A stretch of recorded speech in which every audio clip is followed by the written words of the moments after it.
E aí, pessoal, sejam muito bem-vindos novamente aqui ao meu canal. Quem fala é o professor Bruno Garcia Redondo, trazendo sempre vídeos de processo civil para todos.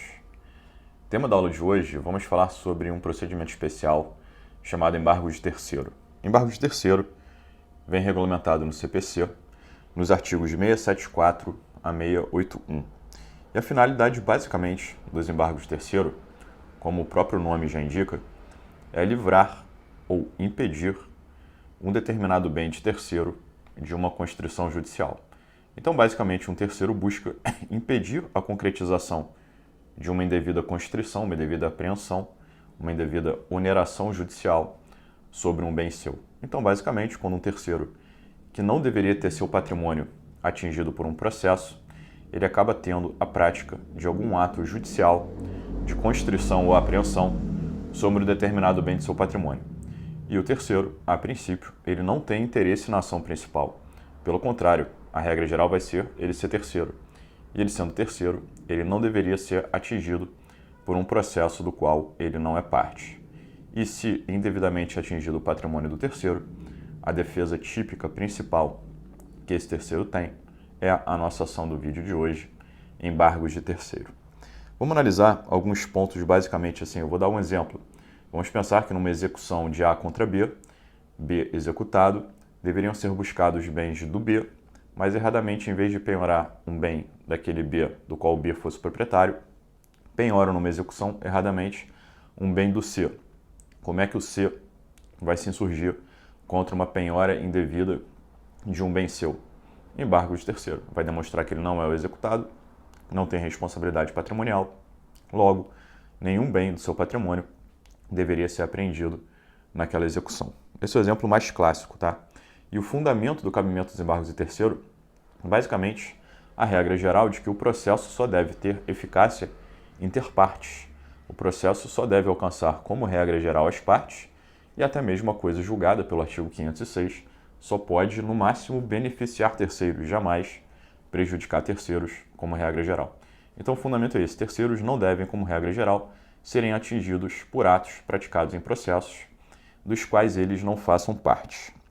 Nomenclatura em embargos já é muito ambígua, né? Porque embargos, ora pode ser recurso, lembrem, por exemplo, de embargos de declaração, embargos de divergência. Às vezes, embargos pode ser defesa. A gente tem na ação monitória, os embargos à ação monitória, que tem uma polêmica se seria uma ação autônoma ou uma defesa. E falando em ação autônoma, embargos também, a nomenclatura embargos pode ter natureza de ação. Lembrem, por exemplo, dos embargos do executado e o nosso exemplo da aula de hoje, embargos de terceiro. Então, só falar em embargos, você não consegue reconhecer a natureza jurídica. Ora, algo pode se chamar de embargos e ser recurso, ora, algo pode ter nomenclatura de embargos e ter natureza jurídica de defesa, e ora, algo pode se chamar embargos e ter natureza de ação.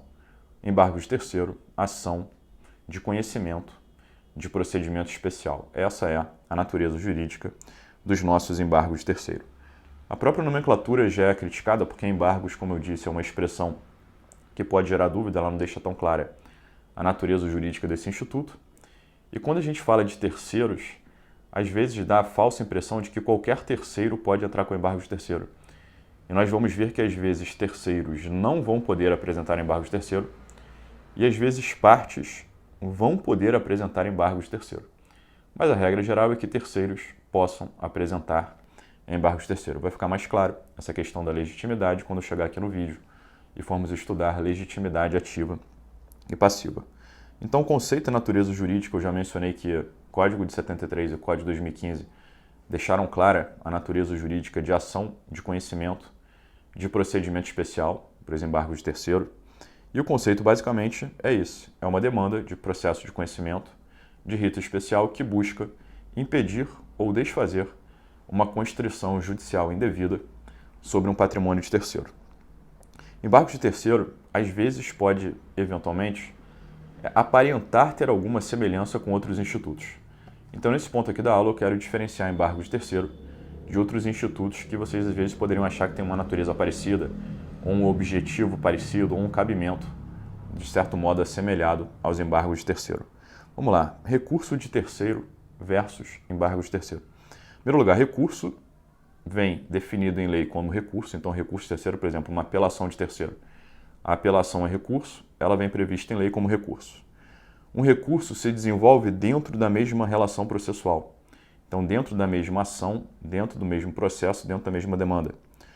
No recurso, o pedido é de invalidação, nulidade, vulgarmente falando, reforma ou esclarecimento de uma decisão. Para recurso de terceiro, o terceiro tem que demonstrar interesse jurídico.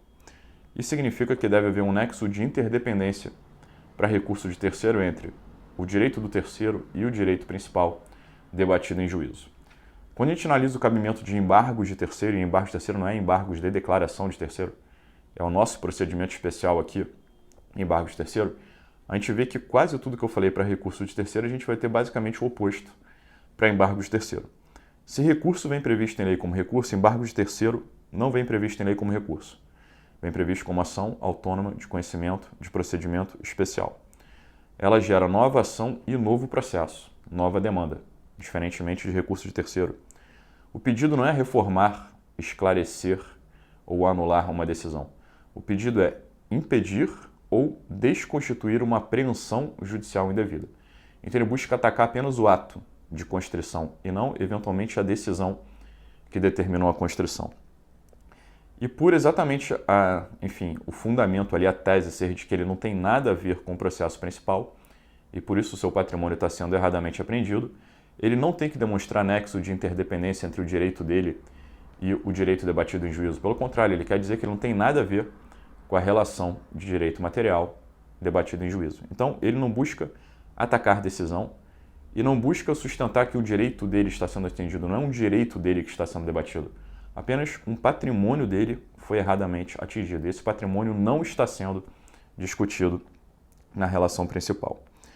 Também não tem os embargos de terceiro, como se confundir, por exemplo, com outras ações de procedimento especial, por exemplo, ações possessórias. Vocês poderiam pensar assim, pode haver uma semelhança entre embargos de terceiro e ação possessória. Ambos você quer recuperar a posse. Ok, isso é uma semelhança. Mas nós temos duas distinções principais das ações possessórias, e temos vídeo aqui no canal sobre ações possessórias e embargos de terceiro. Duas características de possessórias que são diferentes de embargos de terceiro, ainda que ambas sejam ação de conhecimento, de procedimento especial, que mal ou bem debatem posse direta do autor. Uma busca pela retomada da posse direta, enfim. Vamos lá, a primeira característica da possessória. A possessória, quando a gente alega violação à posse, essa violação à posse vem no plano dos fatos. E segunda característica fundamental é que, pelas regras do direito de posse, quando a gente está diante de uma ação possessória ou tem a posse violada, cabe o chamado desforço possessório, que é a chamada autotutela da posse, que vem lá no artigo 1210, parágrafo 1º do Código Civil. Esses dois pontos são diferentes de embargos de terceiro. Embargos de terceiro, a agressão à posse não vem no plano dos fatos por um particular. A agressão à posse vem através de um ato judicial. Então, é um ato judicial que agride a posse de alguém. Por exemplo, uma penhora indevida sobre um bem de terceiro. Uma penhora é um ato judicial, cabe embargo de terceiro. Agora, um sujeito que está passando na rua e invade um terreno, um particular no plano dos fatos, faz uma agressão à posse. Aí não é embargo de terceiro, aí é ação possessória. Seja manutenção, seja reintegração de posse, interdito proibitório. E segundo, não cabe desforço possessório em embargo de terceiro. O oficial de justiça vai erradamente penhorar o bem de terceiro, o terceiro tem que deixar o oficial de justiça penhorar, contratar um advogado e entrar com embargo de terceiro. O terceiro, ainda que o seu patrimônio não responda pela dívida, ele não pode impedir o ato judicial. Deixa o ato de constrição ser praticado e depois peticiona pedindo a reversão do ato em juízo. Não cabe desforço possessório contra ato determinado pelo Poder Judiciário. Também não se confunde embargo de terceiro com aquela ação de procedimento especial que vamos estudar também, teremos um vídeo sobre ela logo em seguida, chamada ação de oposição. Vamos lá. Oposição. O objeto dela, o que ela pede? Ela busca debater o próprio direito material debatido na ação principal. Oposição também é uma ação autônoma de conhecimento de procedimento especial, tal como embargo de terceiro. Mas na oposição, ela busca debater o próprio direito principal debatido em juízo. O opoente, que é quem entra com a oposição, tem interesse no resultado da ação originária. E o interesse dele no resultado da ação originária qual é? De que ambas as partes percam a ação principal para que ele ganhe a ação de oposição. Totalmente diferente a lógica de embargo de terceiro. Nos embargos de terceiro, o terceiro não vai debater o direito principal debatido em juízo. Ele não quer saber se o autor realmente é credor, se o réu da ação é devedor. Para ele não interessa o direito material, ele não tem nada a ver com o direito material debatido na ação da qual sai a decisão e o ato de constrição indevida. O embargante, quem entra com embargo de terceiro, não tem o menor interesse no resultado da ação originária. Se o autor ganhar, se o réu ganhar, para ele é absolutamente indiferente. O único objetivo do embargante é liberar o seu bem de uma ameaça ou de uma constrição indevida praticada por um ato judicial. E, finalmente, embargos de terceiro versus defesas típicas da execução, por exemplo, impugnação ao cumprimento de sentença ou embargos do executado. As defesas de execução, primeiro ponto, elas são defesas típicas de execução, só cabem em execução. Podem normalmente ser apresentadas pela parte, normalmente são apresentadas pelo executado. E elas têm por objetivo ou atacar a regularidade da execução, por exemplo, falar que não há título executivo, não há pressuposto processual da execução, ou atacar o direito material debatido na execução, por exemplo, alegar excesso de execução, alegar prescrição, alegar decadência. Normalmente nada disso é feito em embargo de terceiro. Por quê? Primeiro ponto. Embargo de terceiro não é defesa de execução, é ação autônoma de conhecimento. Segundo, nos embargos de terceiro você não ataca apenas um ato praticado em execução. Às vezes o ato praticado indevido pode ser na fase de conhecimento, pode ser numa fase recursal, pode ser às vezes numa fase de liquidação, pode ser, por exemplo, numa tutela provisória de urgência cautelar antecedente. Então, embargo de terceiro cabe independentemente da natureza jurídica do processo principal. E ele destina-se apenas a desfazer o ato de constrição indevida. Ele não busca atacar a regularidade da execução, nem atacar o direito material eventualmente debatido numa execução. Ele busca apenas desfazer o ato de constrição indevido. Indevido porque erradamente atacou o patrimônio de um terceiro.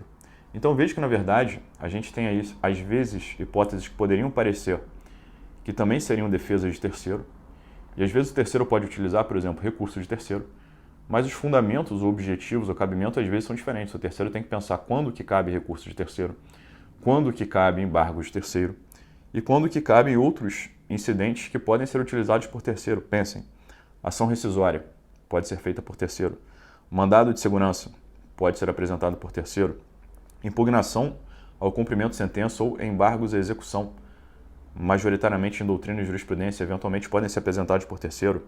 Oposição é uma ação apresentada por terceiro.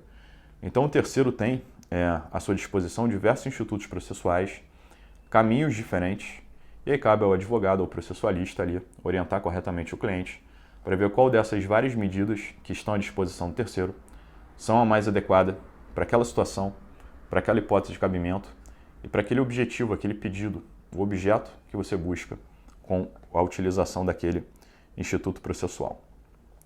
Algumas observações ainda sobre embargos de terceiro. Vamos lá, modalidades. Pelo artigo 5º, inciso 35, nós temos as duas modalidades de embargos de terceiro. Embargos de terceiro podem ser preventivos ou repressivos. Normalmente falamos isso quando estudamos mandado de segurança. Também falamos em repressivo preventivo quando estudamos, por exemplo, ações possessórias, né? O que é o interdito proibitório? Você tem ameaça, mas ainda não tem a concretização da lesão. Alguns dizem que é uma demanda de natureza preventiva. O que é o mandado de segurança preventivo antes da prática do ato ilegal e abusivo? Aqui, embargos de terceiro também podem ser classificados como preventivos ou repressivos. Preventivos antes da concretização do ato de constrição patrimonial indevida.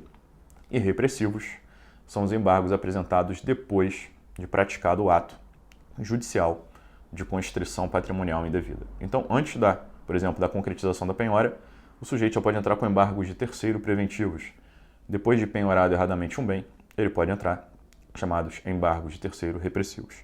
Qual a relevância desse critério de classificação?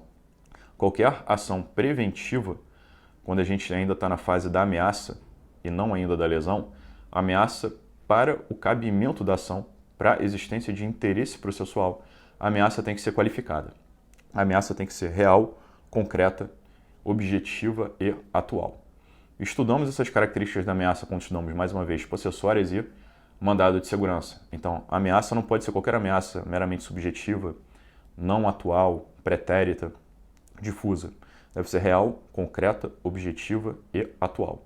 Aí há interesse processual para cabimento dos embargos de terceiro, porque eu relembro mais uma vez que o judiciário deve ser a última opção a última ratio, o último mecanismo. E se a ameaça realmente é difusa, abstrata, subjetiva, não atual, talvez essa ação agora fosse desnecessária. E sendo desnecessária, é um desinteresse. E faltando interesse processual, os embargos terceiros deveriam ser extintos por uma sentença terminativa, sem resolução de mérito. Que bens são passíveis de constrição e, por isso, que tipos de bens podem ser objeto de tutela, de defesa, através de embargos terceiros? Qualquer tipo de bem, bem móvel, bem imóvel, qualquer bem que possa ter uma expressão patrimonial ou ser até mesmo judicialmente apreendido. Vou dar exemplos aqui de bens, pegando hipóteses da jurisprudência, dos tribunais, bens que já tiveram a sua posse ou seu direito tutelado através de embargos terceiros. Olha, bens normalmente suscetíveis de posse, bens móveis, bens imóveis, linhas telefônicas, cotas sociais, ações, títulos de clubes, commodities negociáveis em bolsa, marcas e patentes, direito de exploração obtido junto ao poder público, já foi objeto de embargo terceiro crédito, dinheiro, compromisso de compra e venda, herança de um herdeiro ou sucessor excluído do inventário. Então, qualquer direito que possa ser judicialmente constrito ou transferido, esse bem pode ser objeto de embargos terceiros. Então, qual é a causa de pedir? Qual o cabimento dos embargos terceiros?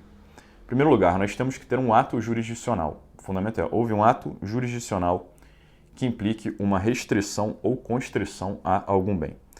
Esse ato, ele é jurisdicional. Não necessariamente o ato tem que vir do Poder Judiciário, para que eu incluir a arbitragem. Se a constrição vem do Poder Judiciário ou se a constrição indevida vem determinada na arbitragem, ambas as esferas, seja o Poder Judiciário, seja a arbitragem, esse ato é considerado jurisdicional. E sendo um ato jurisdicional, ele pode ser repelido através de embargos de terceiro. Um ato administrativo ilegal contra terceiro, ele não é tutelado mediante embargos de terceiro. Um ato administrativo indevido, ele vai ser eventualmente repudiado através de mandado de segurança e não através de embargos de terceiro, tá?